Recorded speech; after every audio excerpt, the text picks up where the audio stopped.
Hello, good morning, good evening, depending on where you are. Welcome. We are very excited today to present to you data privacy and compliance in 2025, navigating new regulations and best practices for MSPs. We're excited at Dropsuite to be partnering with Infotech Research Group in today's presentation. Just a little bit of housekeeping before we dive into the content.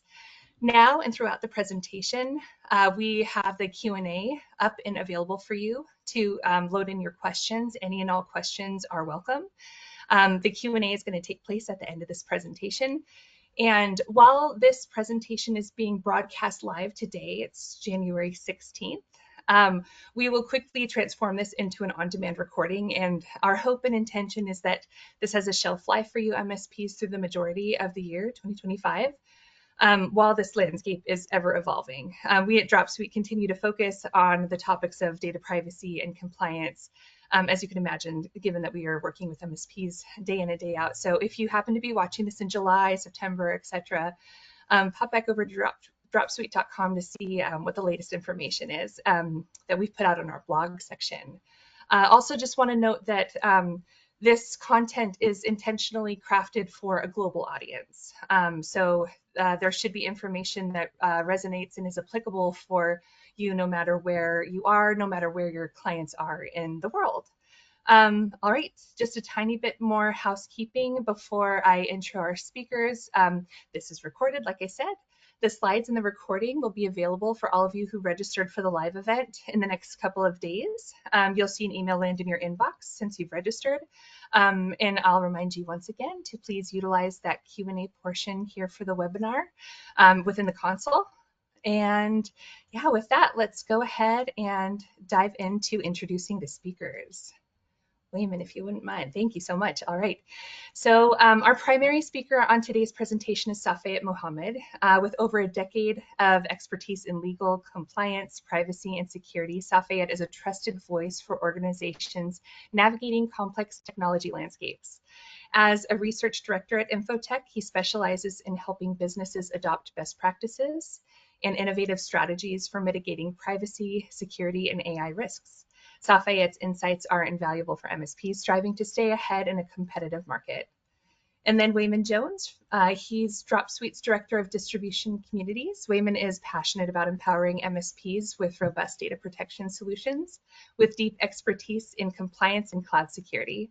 Weyman brings actionable insights to help MSPs enhance service delivery, reduce risks, and drive growth. And now I'm happy to hand it over to these two gentlemen to dive into the content we have for you today. Take it away. Thank you so much, Katie, for that kind introduction. Hello to everyone joining. Thanks for being here. Appreciate this opportunity to speak to all of you about how privacy and data compliance is evolving and might take the shape in 2025. So to start off with today, I would like to have a general overview as to what the privacy landscape is looking like currently and how there is a increasing focus from the regulators on retention practices and tie that to how MSPs can become enablers of this compliance journey for themselves, the service providers, as well as their clients. To do that, we'll need to look into some compliance considerations and how new considerations are coming in and shaping the landscape to be an ever evolving one. Next, we will look at why retention policies are crucial and how email retention policies can help in becoming compliant or moving the dial towards further compliance and then becoming more mature as an organization. Towards the end, we'll look at some frameworks and framework-based strategies to develop a compliance program or that can be infused within the organization in developing a compliance strategy. And then we will tie it off by looking at what the road ahead looks like and what some of the key takeaways from today's discussion should be or could be. So let's take a deeper dive into the content. I'm gonna move forward into what Infotech thinks about the current landscape. So as data privacy regulations are evolving, businesses actually face an increasingly complex environment that demands compliance with retention policies. incident response, as well as data subject rights, among many others. Uh, Managed service providers or MSPs are uniquely positioned to act as enablers of compliance while addressing operational resilience and building trust with their clients. In 2025, the regulatory landscape will grow more demanding, with frameworks like GDPR, CCPA, CPRA, and the newly enacted EU AI Act emphasizing governance, transparency, and data retention. MSPs have an incredible opportunity to step beyond the role of transactional service providers and become strategic partners. By offering solutions that combine email retention and backup with compliance and incident response capabilities.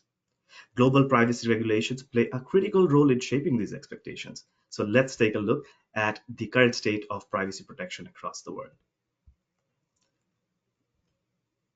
According to the International Association of Privacy Professionals, 70% of nations and 79% of the world's population are now covered by some form of a national data privacy law. This reflects a growing commitment worldwide to safeguarding personal data. However, as illustrated on the map, you see the level of regulation and enforcement varies significantly by region. Some regions, like the European Union, have implemented stringent frameworks such as the GDPR, while others take a moderate or limited approach to enforcement. This uneven regulatory landscape creates challenges for businesses operating across borders as they navigate these disparities and adapt their compliance strategies accordingly. We'll explore specific regulations that go beyond general data protection and emphasize retention and backup practices as critical components of compliance today. But first, let's take a look at the challenges organizations are facing in navigating compliance generally and specifically to data retention. As we consider the role of regulations in shaping compliance strategies, it's critical to understand these challenges businesses face. At the end of the day, it's not about ticking boxes to become compliant, but it's about adapting to dynamic laws and ensuring operational resilience. And then we'll see how resilience is becoming a core factor to most regulators and the legislations coming out. That said, with regulations evolving globally, many organizations struggle to stay informed and compliant. 42% of respondents identified keeping up with rapid pace of legal changes as a significant challenge, while 53% of respondents report being aware of their country's privacy laws. This still leaves a substantial portion of businesses with limited understanding of the rules they are expected to follow. Alarmingly, 56% of those unaware of their country's laws admit they are unable to protect their data effectively. This illustrates a direct correlation between awareness and the ability to implement robust data protection measures. When we look into specifically retention and backup compliance, these challenges are further magnified. 54% of organizations perform their data minimization tasks manually, creating inefficiencies and increasing the risk of errors. While 36% of respondents said they lack data tagging practices, that actually makes it harder to classify, manage, and retain data effectively. And 42% of the respondents said they rely on manual data retention processes, which can lead to inconsistencies and non-compliance. As regulations increasingly emphasize secure storage and access, businesses must not only comply, but also demonstrate accountability in their data management practices. And this has become evident through enforcement actions regulators have been taking. Particularly, the FTC on the North American side focused on data retention, and their enforcement actions have reflected a broader mission to protect consumer privacy and enforce data security. The FTC has ramped up its enforcement, going beyond imposing financial penalties. It can now also mandate companies to assess and operationalize effective data retention policies, ensuring they comply with expectations from the regulators. A critical aspect of the FTC's enforcement is personal accountability. Executives responsible for personal data within their organizations may be at risk nowadays for being held personally for not handling data responsibly and may become liable for violations. This means that implementing robust data protection capabilities, which includes well defined retention policies and solutions, is no longer optional but essential. In such circumstances, MSPs can actually distinguish themselves. If we can move on to the next slide, Weyman. Thank you. So in this scenario, MSPs actually have an opportunity to distinguish themselves as crucial partners in helping organizations navigate the increasingly complex world of data protection and compliance. With regulations like GDPR, CCPA, and CPRA setting strict standards, MSPs can bridge the gap between regulatory requirements and practical implementation for their clients. More specifically, they can deliver tailored solutions that allow businesses to reduce operational burden, and this can be done by taking away the heavy lift of compliance tasks and enable the businesses to focus on their core operations without sacrificing data protection. It MSPs can also allow businesses to align with evolving regulations uh, by making sure systems remain up to date and without compromising any efficiency or productivity. And lastly, they can help stay ahead of regulatory changes with proactive monitoring and adaptable solutions. MSPs can help businesses minimize risks, protect data, and foster trust with stakeholders. As critical enablers of compliance, MSPs actually play a key role in addressing not only broad data protection requirements, but also specific regulatory mandates that emphasize retention and backup practices. These practices are foundational to compliance frameworks like GDPR, HIPAA, and FINRA, which require secure data storage, controlled access, and timely retrieval, among many other compliance requirements, which may be more specific to how the data should be retained. So let's take a deeper dive into how these specific regulations shape retention and backup obligations. The HIPAA security rule specifically mandates secure backups for patient data. This ensures that healthcare organizations can recover critical information while maintaining privacy. Under the GDPR, specifically Article 32, organizations need to implement secure retention and controlled access for personal data. And backups naturally flow into those actions and requirements. FINRA requires member firms to create and maintain accurate records for at least 6 years, ensuring that critical financial data remains accessible for audits and investigation. The AICPA's systems and organizational controls, more commonly known as the SOC Type 1 and Type 2, has the trust services criteria that emphasizes accountability in backup and recovery processes for service providers, ensuring that data integrity and availability are prioritized. Under the CCPA, businesses are required to inform consumers about their data retention policies, including the duration for which the data is stored or the criteria used to determine those retention schedules and periods. While these regulations are already in place at the regional and sectoral levels, the evolving privacy landscape is bringing forward many more laws with similar requirements that are set to be introduced or reformed in the coming years. This progression highlights the need for businesses to stay proactive and aware of laws and regulations that apply to them. Now, next, actually, let's dive into some more region-specific regulations, starting with the US, but we'll also take a look at EU and Australia, New Zealand to better understand the regulatory trend. In the US, we have seen 7 comprehensive state privacy bills being signed into law in 2023, and then again 7 more in 2024.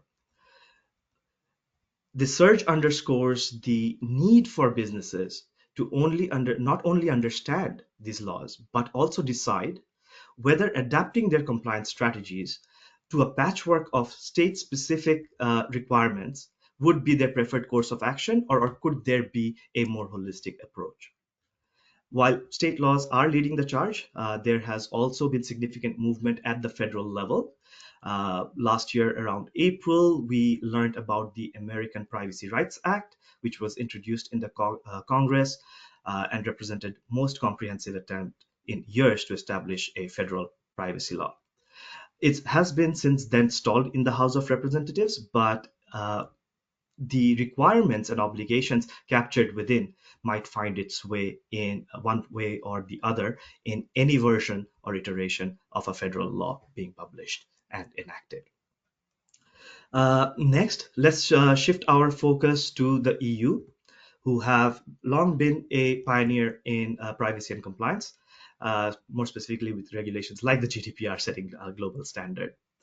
So, building on that legacy, new regulations like the AI Act that came out last year or the year before last, and last year definitely there were further laws like the Digital Operations and Resilience Act and the Cyber Resilience Act that was also brought forward by the EU, and last but not the least, the NIS2 directive.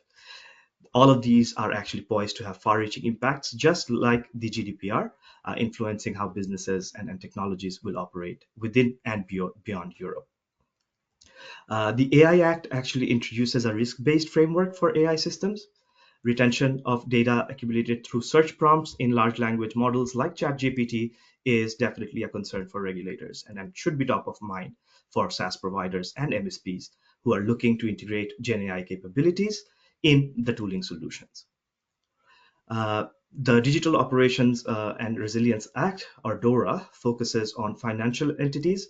So it is a sector specific law, and it wants to ensure that financial organizations can withstand, recover, and adapt to information and communication technology disruptions. By standardizing digital resilience requirements, it actually aims to strengthen operational stability and mitigates risks in an increasingly interconnected financial ecosystem. Then there is the Cyber Resilience Act, or many call it the CRA or CIRA as well, establishes a baseline cybersecurity requirements for products with digital components within larger manufactured products. So you can think about IoT, Internet of Things, and devices that have sensors and monitors. And the primary goal is to ensure robust protection against cyber threats, with most obligations taking effect by 2027. Uh, it also actually looks into securing the digital supply chain. So there will be implied, if not explicit, requirements for MSPs there as well. The NIS2 directive was adopted by the EU back in 2022, and I think there was a NIS1 iteration of it earlier as well, which was identified to have some deficiencies that should have been covered by the second iteration of the directive. And it aims to strengthen cybersecurity across critical sectors like healthcare, energy, and digital services across the EU region, and also takes into account supply chain security. It requires strict risk management, incident reporting within, Weyman, we might have skipped a slide here. If we can go back to the previous slide. Yes, thank you. So yeah, as I was saying, incident reporting needs to happen within 24 hours under the NIS2 directive, and accountability at the executive level, as we were discussing.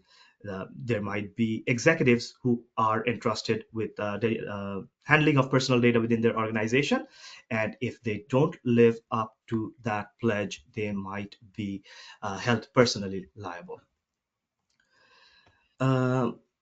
As of January 2025, give me one second here.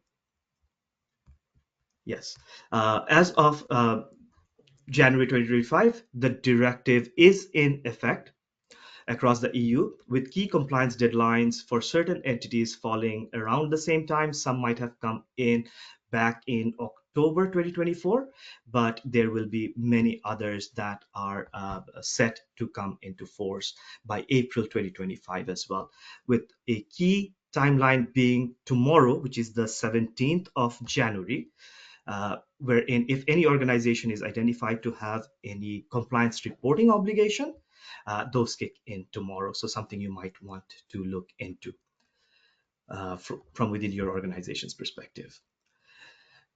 One thing you might have noticed is that EU is highly focused on resilience, and that highlights the importance of retention and backup, actually, because when we think about the CIA triad, or at least the availability and the integrity of data, backups and retention play a direct role in ensuring that. So having said that, let's go on to the next slide to look at what Australia and New Zealand is doing in this regard. And just towards the latter part of 2024, we actually saw significant strides in privacy reform from Australia in September 2024. There you go. The Australian government actually introduced a first round of privacy reforms of their Act of 1988, and a second round is expected that will touch on consent related obligations as well as exemptions now available to small and medium sized businesses and enterprises, which might need to be revisited as the newly appointed commissioner in Australia has different ideas about those exemptions. The commissioner actually has recently also issued a new guidance outlining how privacy laws apply to AI, to ensure organizations actually implement ethical and compliant AI systems. And a similar approach was seen in New Zealand. They actually led in terms of the timeline. They brought in the reforms of their Privacy Act back in 2020, and very recently connected the information principles captured within to how they apply to AI as well. So organizations will need to work together to align with these evolving laws and regulations. So being part of conversations like this should absolutely help and foster further collaboration between organizations to discuss a path forward. So as we talk about all these new laws, we also need to understand that failing to comply with these evolving requirements can actually have consequences. Some might be quite dire. So if we move on to the next slide, we'll see that most of the laws around the world are actually taking a GDPR aligned penalty structure, which is among the most stringent. And under the GDPR, organizations may face up fines of up to 20 million euros or 4% of their global turnover, whichever is higher. On the North American side, we have actually seen FTC issue fines to online service providers. One of them mentioned here, Cafe Press, who actually got fined for $500,000 as they had failed to adhere to proper data retention policies and practices. So the growing emphasis on, if we can stay on the slide, Weyman, thank you. So this enforcement action actually emphasizes the growing focus on data retention as a critical component of compliance, and particularly in ensuring that sensitive data is managed responsibly. And if you look into the link provided in this slide, uh, just like the Cafe Press example, there are many more enforcement actions that are captured there. And you will see that the focus is actually on inadequate or poorly implemented retention policies. That makes them, the retention policies and email retention policies as well, a critical aspect of any compliance strategy. So let's move on to the next slide and then see an example where email retention policies played a crucial role in adjudication. So back in 2015, the Volkswagen Dieselgate scandal occurred, where it was identified that Volkswagen had installed software in its diesel vehicles to manipulate emission tests. And as the investigation expanded and unraveled, it was identified that email evidence was pivotal in uncovering the level of misconduct and holding responsible the people who were accountable. But due to inadequate email retention practices, key emails were actually deleted, and that obstructed the investigation process, um, resulting in a prolonged investigation. But it also magnified the reputational and financial damage to the company as well. Uh, Retention policies are vital, and they are not just a compliance requirement anymore, but a safeguard to ensure transparency, accountability, and operational integrity. And in the next slide, we'll explore how well-defined email retention policies can actually help organizations avoid such pitfalls. Email retention policies provide a structured approach to managing email data securely, efficiently, and responsibly as well. So, by aligning with compliance obligations, these policies lay a strong foundation for better protecting sensitive information and mitigating risks. And organizations who actually leverage email retention policies will find efficiencies, as these will facilitate key operations such as e-discovery and legal compliance, limiting data breach risks, marketing and consent compliance, as well as international data transfers, and effective data subject rights management to support processes like data access and deletion requests under laws like GDPR and CCPA. But not only that, having good retention policies and email retention policies enable organizations to implement best practices as well, because as part of policy statements, we can address email encryption technologies to secure data at rest and in transit. We can also address robust access controls to limit access to sensitive email data, and have operating protocols as to how that will be done. Similarly, that it can also impact positively data loss prevention solutions to monitor and prevent unauthorized data sharing.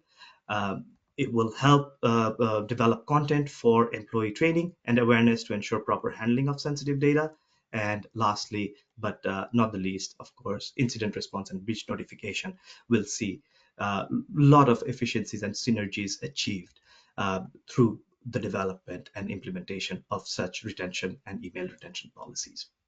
That's why they become such a great ammunition in your arsenal of compliance strategies. Uh, we have mentioned compliance strategies quite a bit, and you might be wondering, how do we develop one? So the best way to go about that is to be framework based. So we are all quite familiar with some of the best practices and leading practices capabilities captured within ISO, the NIST cybersecurity framework, as well as COBIT. And if you are in or working with organizations that are in the critical infrastructure sector, the CIS critical controls can actually help develop strong compliance strategies. So one thing to realize is that MSPs will play a vital role here for advocating for these frameworks to their clients, and can also leverage them to strengthen their own compliance strategies. Um, Important to note is that a framework-based approach can enable both MSPs and SaaS providers in their compliance requirements comprehensively and efficiently, not just for their clients, but also for themselves. So these frameworks ensure a comprehensive approach to data security, allowing organizations to prioritize critical areas such as retention, backup, and disaster recovery.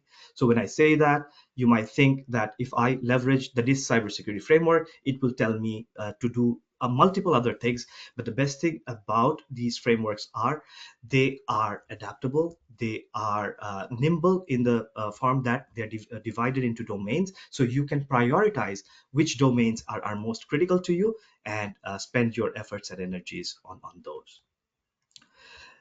We are getting closer towards the last portions of this presentation. So I want to start wrapping it up by looking into the future a little bit.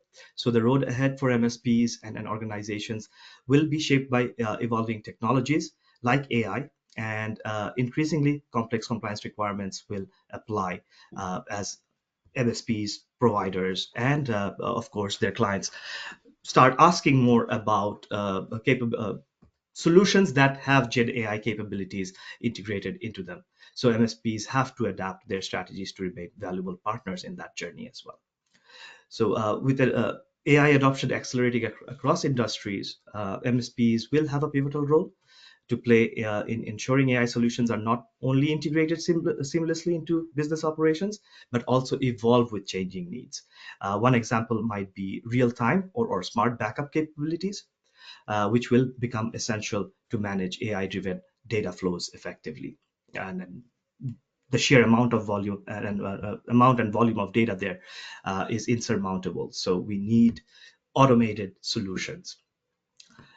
Backup and archiving solutions equipped with built-in compliance features such as encryption, anonymization, and access controls are already there in the market, but in the future, I do see them remaining very, very relevant because these solutions do safeguard data, ensure accountability, and help organizations meet regulatory requirements as of now. So the importance will keep growing. And lastly, the upstream integration of retention policies. I know we have spoken about retention policies quite a bit, but if your client has a certain type of a retention policy which doesn't synergize with yours or the service providers, that may cause inherent inefficiencies to arise. So the upstream integration of these retention policies will become very, very important between MSPs, providers, and end users.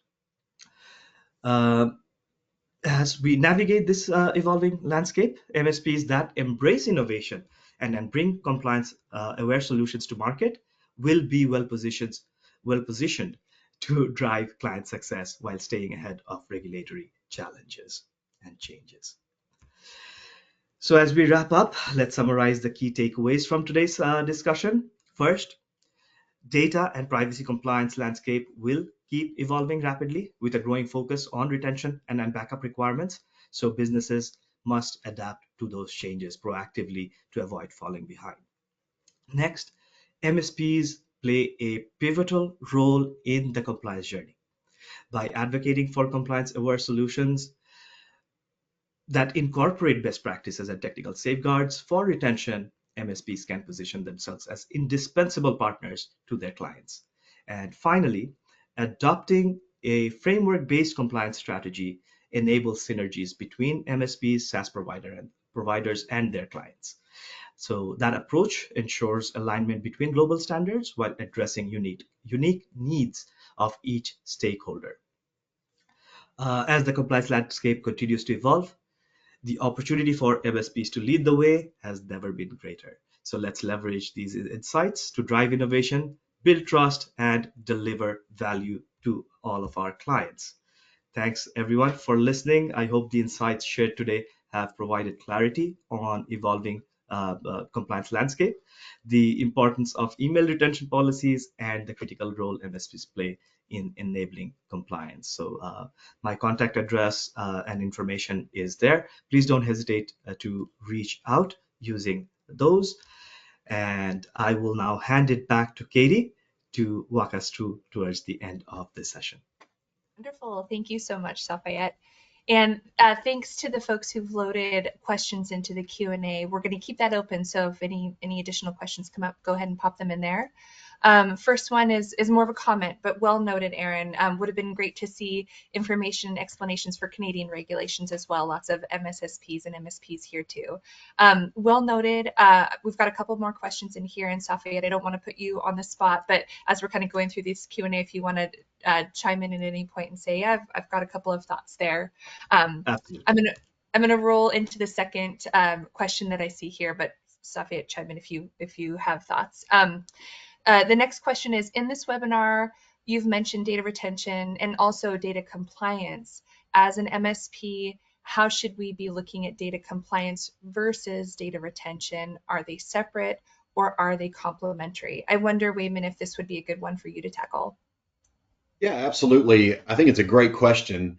And I think the lines can be blurred at times, but data compliance and data retention are really closely interconnected, especially for MSPs that are serving their clients. When you look at the SMB, mid enterprise, and even going into the enterprise level, the way that we look at it and the way that our MSPs are looking at it is there's a legal and regulatory compliance side, which many industries in healthcare, finance, government require businesses to retain data for a specific period of time to comply with laws like GDPR, HIPAA, FINRA, and obviously failure to meet these requirements can result in fines and penalties. And then on the audit readiness side or data retention policies, they ensure that the historical data is accessible, intact, and it's auditable in case any kind of investigation happens. There's also the compliance framework that often mandates not just keeping the data, but maintaining it in a way that ensures data integrity, security, trackability. Think of this: is there any chance of litigation hold against the company? And then when you look at it, retaining data securely, it's a critical component of compliance. So is it encrypted, limiting access to authorized users, ensuring regular backups, essential practices to avoid breaches and accidental data loss. And our MSPs that we talk to on a regular basis are thinking about it in a couple different ways. One, it's the education of clients, not just the clients telling you what the retention periods are, but you understanding their business and letting them know and educating them on retention policies, making sure that you're providing a scalable, customizable solution to fit their specific needs, ensuring that the compliance is being taken care of and the readiness of the backups, and then balance the retention, obviously with cost effectiveness. Does it fit their needs on just a scalable revenue perspective? And then making sure that we're being proactive, not reactive. So again, think of it as a two-way street. Retention ensures you can meet compliance demands, and compliance ensures retention policies remain relevant and defensible. And for our MSPs, the opportunity lies in positioning themselves as a trusted advisor who not only protects clients' data, but also simplifies the compliance regulations for them. So great question.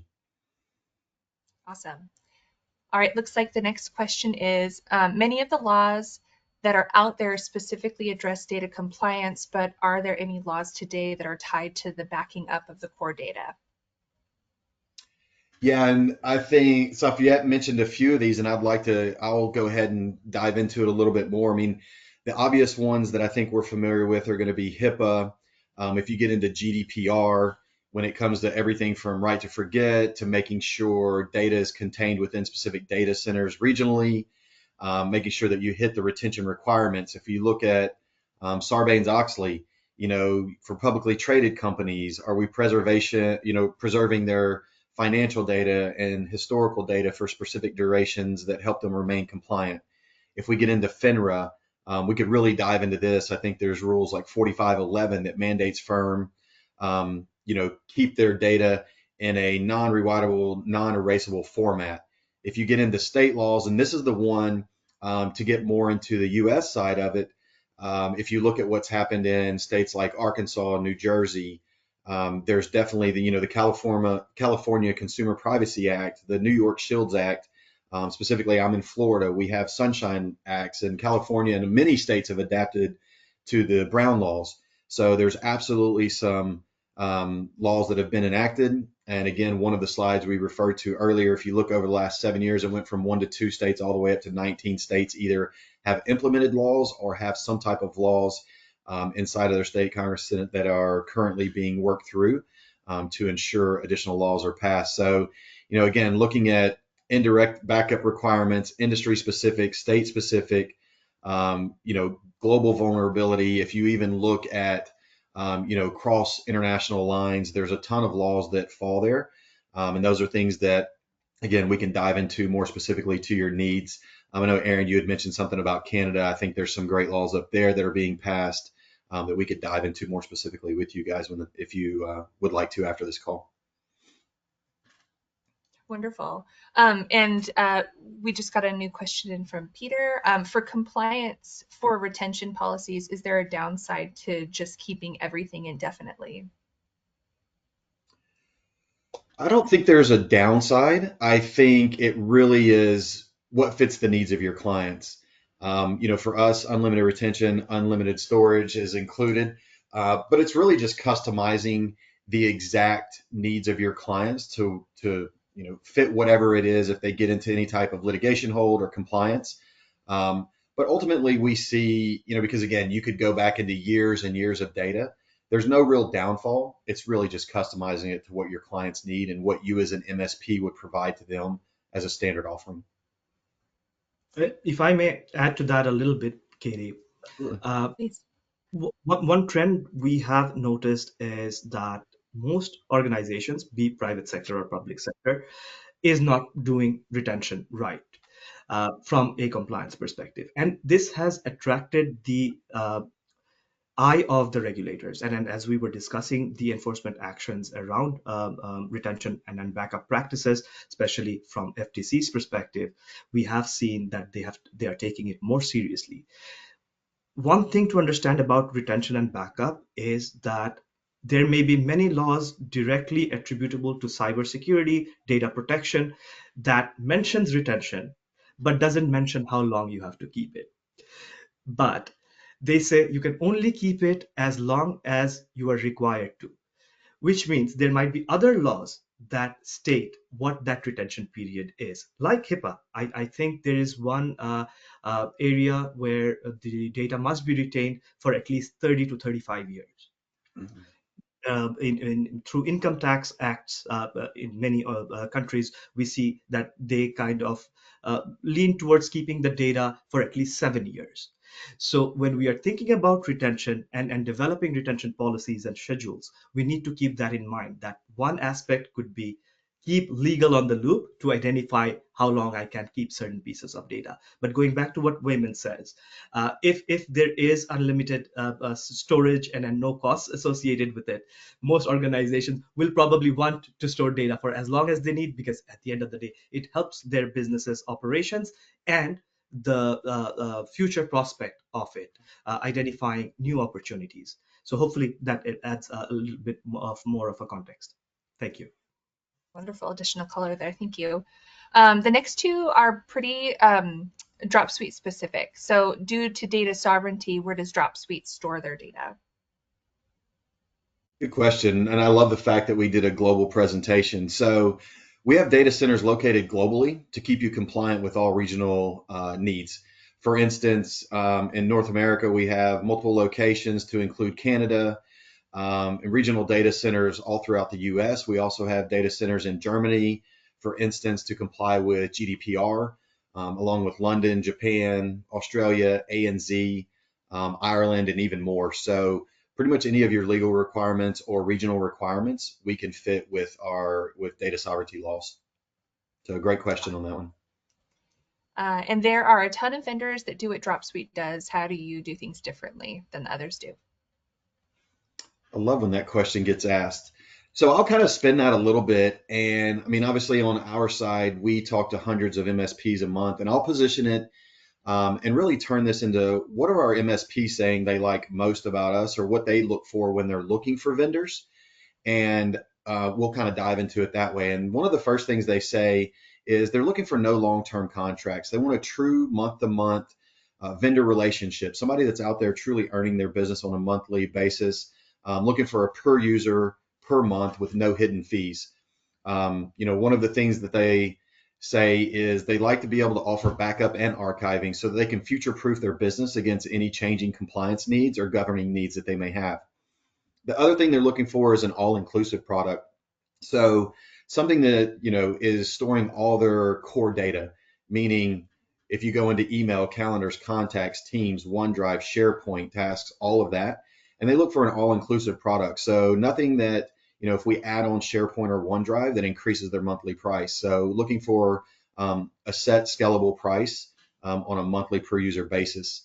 The other thing that they're saying is, over the last probably 10 to 12 years, we've seen a lot of automation come in through the SaaS industry. They do like a little bit more of that personalized feel. And one thing that we do offer at Dropsuite is every single account that comes in is aligned with the regional CSM, so that we offer a personalized journey for every MSP. The other thing that they like is that storage being included, so they don't have to spend hours reconciling billing every month. And they say the one thing with storage being included, it really helps their personnel focus on profit-driven projects as opposed to going in and reconciling billing every month. They love the fact that partner services are offered, allowing them to consolidate vendors and have a more manageable backup and archiving solution. And then additionally, the things that our MSPs are telling us on a monthly basis is they're looking for somebody that can offer, additional revenue streams. And one thing that we have rolled out over the last 12 months is a public sector offering nonprofit programs. And our MSPs are telling us it's definitely allowing them to scale their business and again, uncover additional revenue streams on their side. So a great question on that one. Awesome. We got a couple more that have come in. Uh, no such thing as dumb questions, Peter.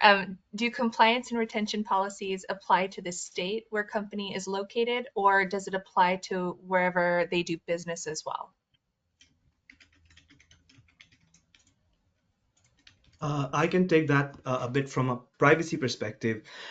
So if you look at the way GDPR has operationalized itself, it's a law that was passed in EU, but it can have extraterritorial reach, meaning anyone from North America interacting with EU websites, or anyone from sorry, my apologies, anyone from EU interacting with websites in North America, providing personal information that flows onto this side will still be bound by GDPR. So it really comes down to what the law is in question, how it is verbalized. Does it have extraterritorial reach or not? Those things would need to be considered before we can ascertain whether a particular piece of requirement is applicable within the jurisdiction of where it was passed, or can it extend to areas beyond that jurisdiction as well. Hopefully that helps and sheds some light. Okay, cool. I'm going to just repeat the question in case you didn't hear it, Weyman. Do compliance and retention policies apply to the state where company is located, or does it apply wherever they do business as well? Just in case you have any additional commentary. Yeah, that one's an interesting one because ultimately you fall under the state that the business is licensed in. But depending on the state that you're dealing with, i.e., if you're in laws, or if you're in Nevada but dealing business in California, there's certain laws that will supersede. So the way that we position it is always do your best case scenario due diligence in saying what's worst case or best case scenario. If one state's requiring a 5-year retention, but they're dealing business in another state that requires 7, then you would supersede with the 7-year retention policy to make sure that you're falling under the compliancy needs of that specific business and industry. Perfect. Okay, cool. And Akhtar, I see your question. I'm going to go ahead and get back to you on that offline and send you the Help Center documentation there on that. And it looks like that is all of our Q&A. Wayman, if you don't mind advancing us. Oh, great. Advancing us. So just wanted to, I put these resources into the chat, but want to also note that these will be available in the slides once they become available to you via email. And then the last slide, if you don't mind, Wayman. This is just a slide on next steps. So if you're speedy with your camera and want to use the QR code there, it's going to take you to our Try It Free page, or you could just go to dropsuite.com and find one of the free trial buttons. We do offer a 60-day not for resale licenses, so MSPs can essentially kick the tires on Dropsuite solutions and get familiar if you're not already. You can see on the slide, we talk about helping you boost your ARPU and through marketing, through our partner program, we offer resources and enablement for you. But what I really want to highlight here is that at Dropsuite, we're fully committed and investing in innovation, so much so that 60% of our staff is focused on product research and development. And I call this out, and it's important because so many vendors in this space are not continuing to invest in this way that we are. We're pumping out features and enhancements at a high frequency. As a marketer, I'm trying real hard to keep up and not oversaturate you all with information, but really that is the volume at which we're coming out with features and enhancements. And so with that, I want to thank you all so very much for your time and attention here. We're excited that the volume of registrants really showed that you guys care about this topic, and we're excited because we really care about this topic as well. And we're grateful to you, Safayat, for joining us on this presentation. Those of Thank you you so much watching for live, having me. Of course, it's been an absolute pleasure. Those of you joining live, you'll see an email in your inbox in the next 48 hours with the recording and the slide deck. And if you happen to be watching this on playback in the future and have questions, head on over to dropsuite.com and reach out to us there. And with that, I will say goodbye and hope you all have a wonderful rest of your day. Thanks so much. Take care. Thanks, Thank you. everyone.